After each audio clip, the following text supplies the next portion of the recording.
Okay. All right. Good morning, everyone. We have with us this morning Dr. Harriet Kargbo and Dr. John Hudgins, and they're going to be doing a question and answer for the module that they presented to you this morning with regard to reconciling Booker T. Washington and W.E.B. Du Bois, making and learning in the next norm. So when we get some questions, I'll put some questions. I'll let you know what the questions are. Right now, we don't have anybody in the room with us.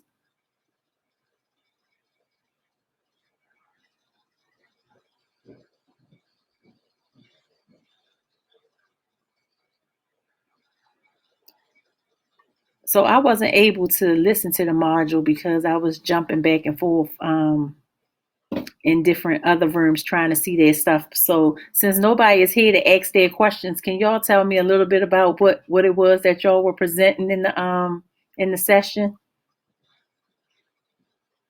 Dr. Carbar? Sure. Okay.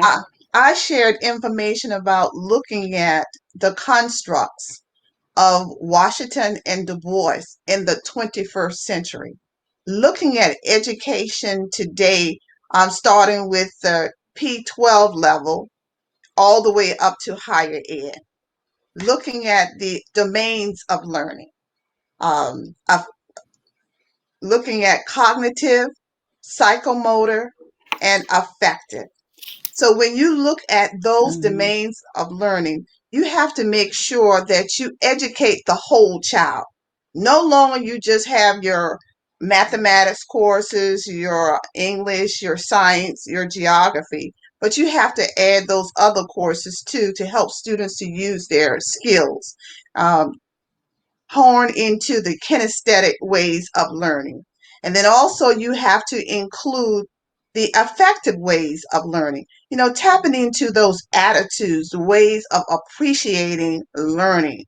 And then that way you can get students involved into the arts, learning other languages so that they can appreciate other cultures. So when you merge those two ways of thinking, the industrial way by Booker T. Washington and the higher ed way of learning by Du Bois, then it gives students options these days as to where they're going to advance when it's time to go to the next level after matriculating from high school. So, high schools now are designed where students have options these days. There's a vocational track, but they still have to have those foundational courses in all of those domains. And then when you look at once they learn that way of writing and speaking and appreciating other people's cultures and using their skills, they can make sound decisions as to, yes, will I go with the vocational track or will I continue with the higher ed track? But when you look at both of those tracks at the end of the day, they will lead to meaningful jobs to help the economy and to help students to be upstanding citizens in society. So that's great. That's a great answer. And I work in the school system. I'm actually a school police officer. But so one of the questions that I always have is, do you think that these things should be indoctrinated into the child before high school? Because by the time they get to high school, sometimes it's a wrap. They already have their mindset that they gonna do something or they not gonna do something. So I just think, for my own personal belief, and I just want your opinion, Dr. Carbo or Dr. Hutchins, you can chime in on that. Should we start indoctrinating this into the kids before they are 14 years old?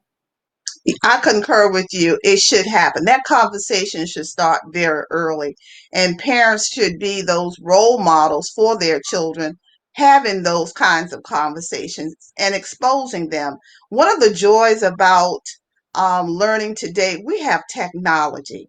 Students can be inquiry learners, so they can do the research for themselves and have those conversations with their parents, with teachers, and others in the community to give them an opportunity to make those decisions. And when you look at summer job opportunities too, a lot of the cities today, students will get an opportunity to get firsthand experience on how to do certain jobs and to perfect their skills. And then they can decide, is this something that I want to do for the rest of my life, or do I want to do something else? So at least if we plant the seed early, then we will have a better citizen in the economy moving forward. Dr. Hudgins. Yeah, I guess my response would be first of all, I don't like the word indoctrinate. So let's say let's expose them. But I think the real problem is the same one Du Bois talked about. We have set up a false dichotomy between the hands and the brains. And the idea is that if you work with your hands, somehow it's lower level, and if you're doing your brains, then somehow it's higher level. So the best thing for you to do if you're smart is go to college and get a brain education, and if you're not so smart, then go someplace and learn a skill. And I think the reality is that those things are compatible, and students need to learn, children need to learn, that you can be good at both. There was a time when and we still act like, that our athletes have to be idiots. And we're seeing more and more now that we've got athletes who are A students because they have learned along the way that you can be good at one thing and you can be good at something else, and your life unfolds. I was talking with Dr. Weavers a minute ago, and we were talking about, the number of people who finish degrees and they wind up doing things that are totally, on the face of it, not related to the degree. And one was the guy I mentioned that there's a fellow, he's here in Baltimore, I believe, but he'd been a pretty prominent lawyer, and he decided he wanted to bake cakes. He loved baking cakes. So he quit the law practice and set up a cake baking business, okay? Because that's what he wanted to do. Now, no one can argue that his legal background didn't help him as a business person, but he was saying, okay, I like cooking. This is what I want to do. Even though my brain is developed, it doesn't mean that I can't do some other kinds of things. My thing has always been that whatever you do, a college degree is appropriate. But it doesn't mean that because you have a college degree that you have to quote unquote do this kind of job. If you want to be an automobile mechanic, I think you're a better mechanic if you got a degree. If you want to be a shoe shine person, particularly if you got a business degree, you got a shoe shine parlor and you're running a business. Doesn't mean that you've turned your brain off because you've developed some Mhm. physical skills. So I think part of what we're doing in our society is we're just setting up this false dichotomy that you're either half this or you're half that, but you can't be a whole person. That sounds good. Well, I'm glad it does. Okay. Mhm. We we have 6 viewers in. No questions. Anybody have any questions for Dr. Hudgins and Dr. Kargbo? They have all this knowledge they want to share with us. So I'm sure somebody has something.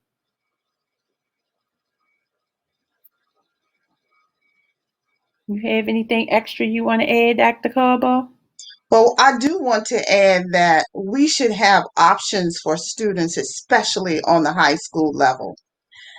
Many times when budgets are slashed, you're looking at the vocational budgets that are slashed. I'm a former K-12 educator, and I can remember the challenges that I had when it was time to make those decisions as to do we keep certain programs intact or do we cut the budget here? But when you think about it, at the end of the day, all of those um, skills are necessary for the whole child. And then when we look at those skills for the whole child, then we realize too that they help the students to become literate in society.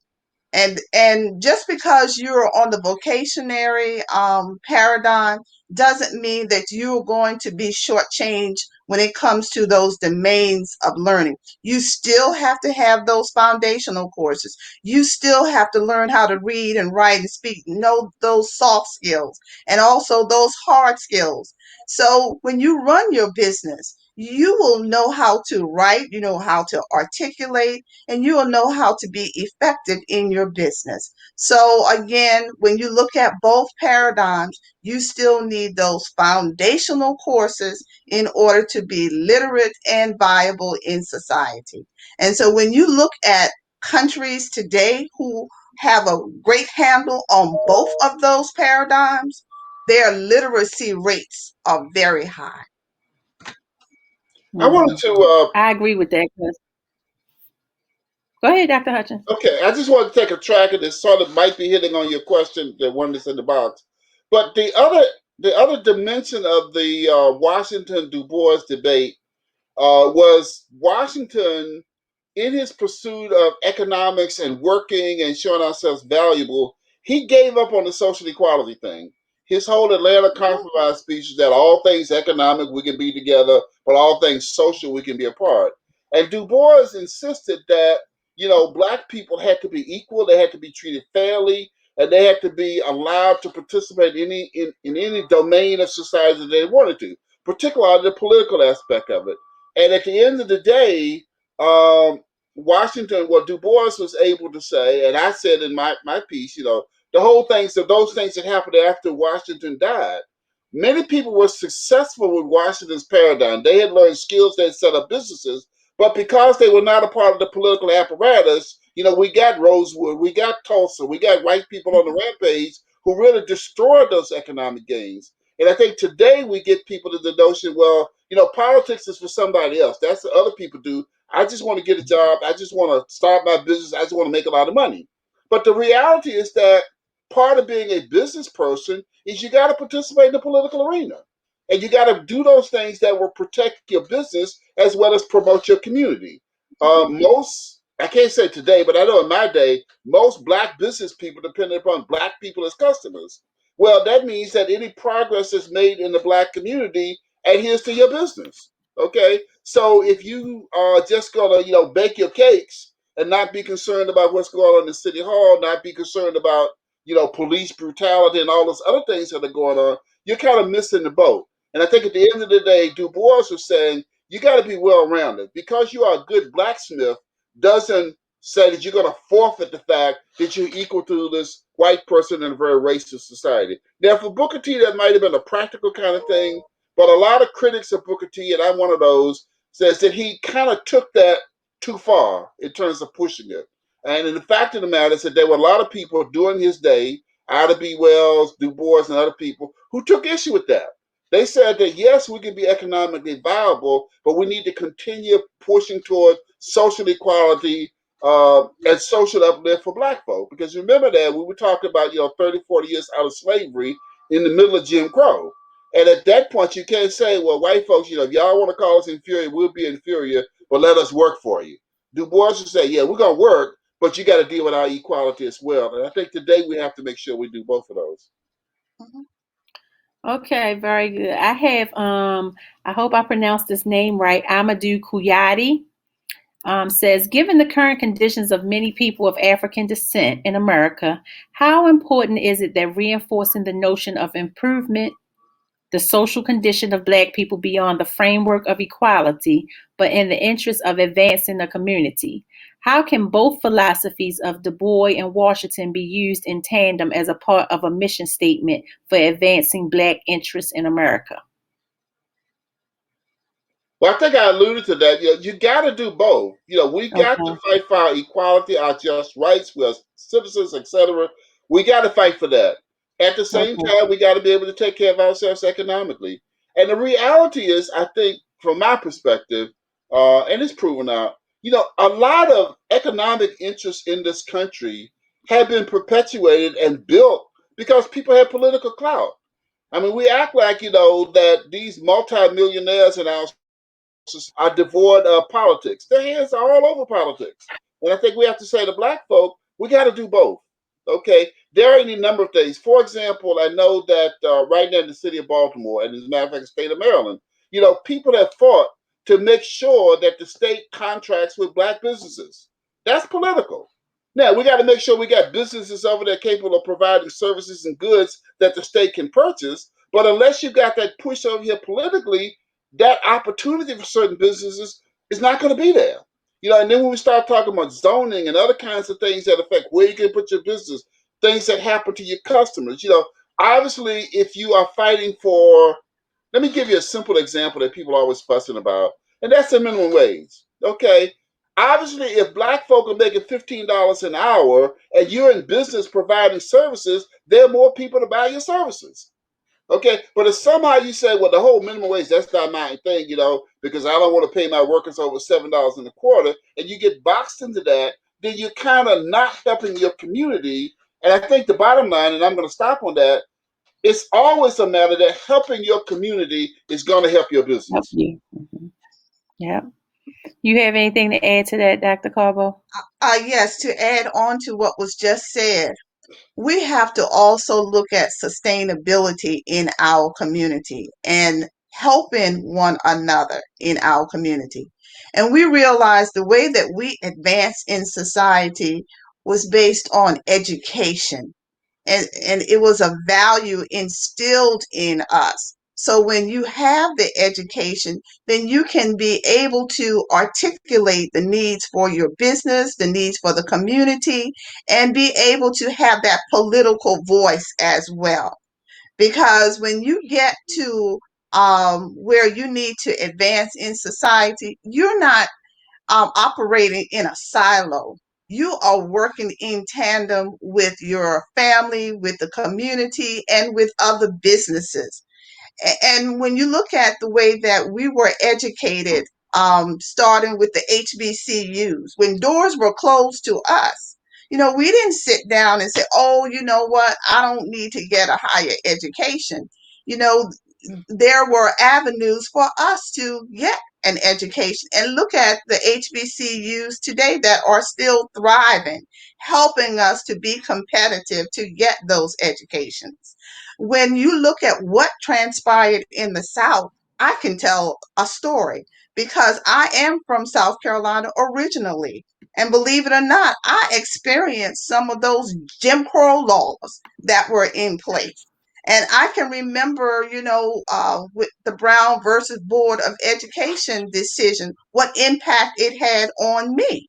And then when you look at Du Bois, he was one of the founders of the NAACP. And you know what impact the NAACP had on that Brown versus Board decision. So I can still remember, the moments, doors open for me going to integrated schools and competing and so forth. And not only did it open doors for education, it opened doors for people to get jobs and housing opportunities and others and so forth. So again, we have to merge those two concepts together and realize, yes, I do have talents, I do have skills, but also I need that foundation, which is an education, so that I can be able to compete, so I can be able to articulate what my needs are. I can remember vividly when a speaker for the Coppin Academy came and shared information to students. And he said to them specifically, when you go to college, please take a course in business. And I thought that was a very profound statement that he made, because you need to be a good steward of your money. You shouldn't have to have someone else to manage your money. And sometimes when you have someone to be a steward or manager of your money, you know what the outcome is sometimes. So again, that was sound advice that he made to all of those students. Just take one course if need be so you can understand how to manage your money. I want to add to that Okay. again, the importance of being well-rounded. I would say that this is taking one course in business. You probably need to take a course in political science as well. But I Hmm. think the whole notion of understanding the world that you're operating in, I had looked at, but I didn't include in my talk. The I think SBA and Small Business Administration come out with the 5 reasons that businesses fail, small businesses fail, and I think 30% of them fail within less than the first year. And a lot of that has to do with perspective, kinds of things that they can understand by taking a bigger perspective on their world. The whole notion of marketing, Hmm. the notion, as Dr. Kargbo said, of being able to handle your finances and understanding those. Those are things that if you don't get in high school, and you probably don't, you ought to get in college. You ought to understand state and local government, the rules and the Hmm. regulations that affect your business and how you can change them. And obviously, marketing gets you back into what I call what sociology is in many ways, understanding your society, understanding the people you're trying to reach to, and the kinds of things you need to do to get to them. That takes a much broader perspective than I think what a lot of small business people do. I got a product and I'm going to produce my product. And then somehow, if I produce the product, people will come. No, you got to go get the people. And in order Mm-hmm. to go get the people, you got to understand the society that you're working in, socially, politically, as well as economically. And I think in too many cases, we just compartmentalize. You say, you need to develop this. You need to learn how to do this skill, learn how to do this, that, and the other, how to start your business. And then you get out there in your business and it gets wiped out either because you missed a regulation or you missed a change in the social context. You missed those things that a broader understanding of society would give you and allow you to protect your business as well as, again, making a contribution to the larger society. Mm-hmm. Okay, that's good. All right, we have another question from Amadou Kuyati. How do you think technology affects the implementation of how does technology affect the implementation of either philosophy? I guess Washington or Du Bois. How does technology affect it? Technology is paramount to both of those constructs. When you think about the world that we live in today, especially during this pandemic, if we had not have technology, we would be behind the eight ball, so to speak. Because look at the way that we are educating our students today during the pandemic. Some of the school systems have not gone back 100% yet. And then some parents are still making that decision today. Do I keep my child at home or do I send my child to school? At least those options are there, those learning opportunities are there. But if they do not have technology, they will not be able to compete moving forward. So technology is paramount to everything that we do today. And look at how we do business today. Many times we don't even have to go to the bank to transact business anymore. We can use our smartphones, take a picture of a check. It goes directly to our account. We can transfer from one account to another. We really don't have to go to banks anymore. And when you look at the banking hours, they're not like they used to be. At one time, you could go to the bank up until 7 o'clock p.m. But now those banking hours are closed because we are using technology to advance in society. I would Dr. kind of add Hudgins? to that probably just a slightly different perspective and not that much different. But the thing about it is technology is the fastest changing thing in our society. And I would argue that in order to best adapt to technology, you need to have that broader understanding of a society. A lot of times okay, Frank, we dupe people into learning a particular technology. I can remember, back in the 70s when I worked in casework, the whole thing back then was key punching. And if you learn how to key punch, punch cards, you get a good job, you make good money. Well, less than 6 years, that was gone. Nobody punches cards now. And when you look at stuff like operating cash registers, I mean, one of the things that's happening in technology is that we're not only eliminating the so-called blue collar jobs, we're eliminating the white collar jobs. And if people are not able to adapt, I've known situations where people are into bookkeeping and they don't want to learn how to use a computer. Well, they're obsolete. Okay, part of having an education, I think, allows you to put technology in perspective, allows you to adapt with it, and probably to think ahead. What's going to happen next? Because if we get trapped in a particular technology, we become obsolete in the same way that technology becomes obsolete. There was a time when the only way you could drive a bus, was that you had to learn how to use a manual transmission. A big truck, you had to use a manual transmission. Those days are gone. Anybody can drive a truck or a bus today if they got the perspective and the courage to go do it, which comes from someplace else other than just having the manual skills. So we thank you, Dr. Hutchins and Dr. Kargbo. I don't think we have time for any more questions because we only got 21 seconds left. But thank you for all of the information. Thank you for your perspectives. It was really good. And I'm sure your module was great. I'm sorry I missed it, but I think I probably can go back and look at it. So thank you again for your time. I got a lot out of this question and answer session. And until next time, have a good one. All You right. too. Thank you. Oh, wait, hold on. They gave us 5 more minutes? Well, wait a minute. Let's see if we got some more questions. Okay. We All popped up right. with 5 more minutes. So let's see. Don't leave yet, because y'all a world of knowledge over there. So let's see if we Mm-hmm. got some more questions over here. Mm-hmm. Let's see. Anybody else have questions? We still have 8 viewers. Come on. Somebody come back with a question. So I'm grateful for the information, but speaking on what you just now spoke about, Dr. Hudgins, of people being stuck in the old ways and not wanting to do new things.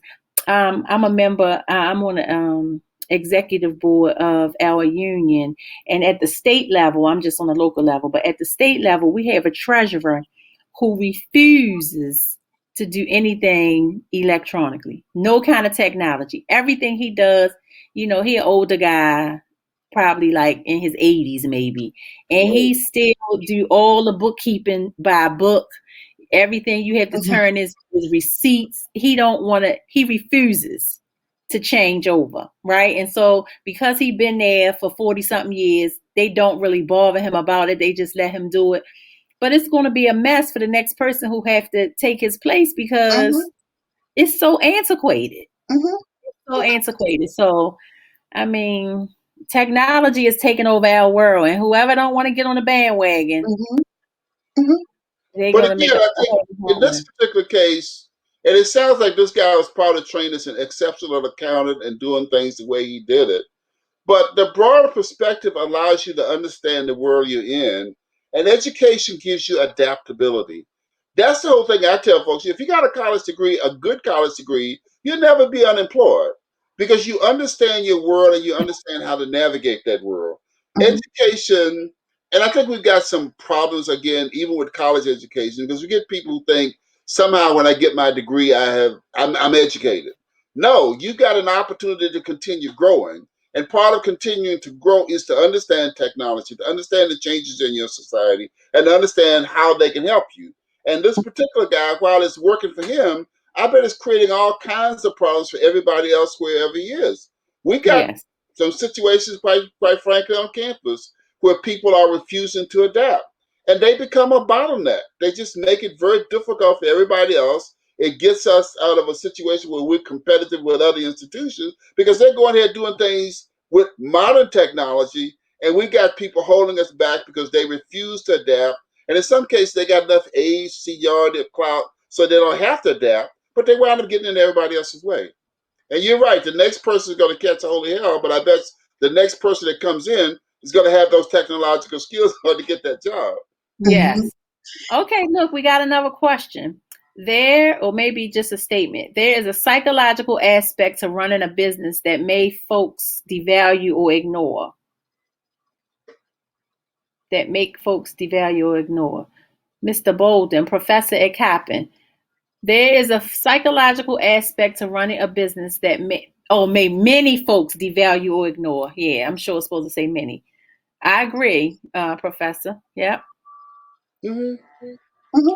Amadou Kuyati said, thank you for your insights and answering his questions. Mm-hmm. I think the psychological thing in my aspect, and I wouldn't call it psychological, I would call it education. And part of a good education gives you confidence. And confidence allows you to navigate a business or anything else. You got to have a lot of confidence to jump out there and get on your own to start a business. But that Mm-hmm. confidence comes with a good understanding of your business, a good understanding of the world that you're operating in, and a good understanding of yourself. That Mm-hmm. allows you to push ahead. Now we get some people, who are entrepreneurs. They jump out there because they got a lot of confidence in themselves in their particular skill, but they don't have that background perspective that allows them to navigate the broader world. Yeah, I can, produce cakes, but negotiating with state government to get them to buy 1,000 cakes over the next year, I haven't mastered that because I haven't paid attention to that. So then when my cake business starts declining because nobody's buying cakes, now I'm caught in a bad situation because I don't have that I would call perspective ability to adapt and to change. Mm-hmm. And you have to keep up with All current right. So trends. our time has come to an end. We at 7 seconds now. 5, 4, 3, 2, 1. And it was a pleasure. Thank you guys.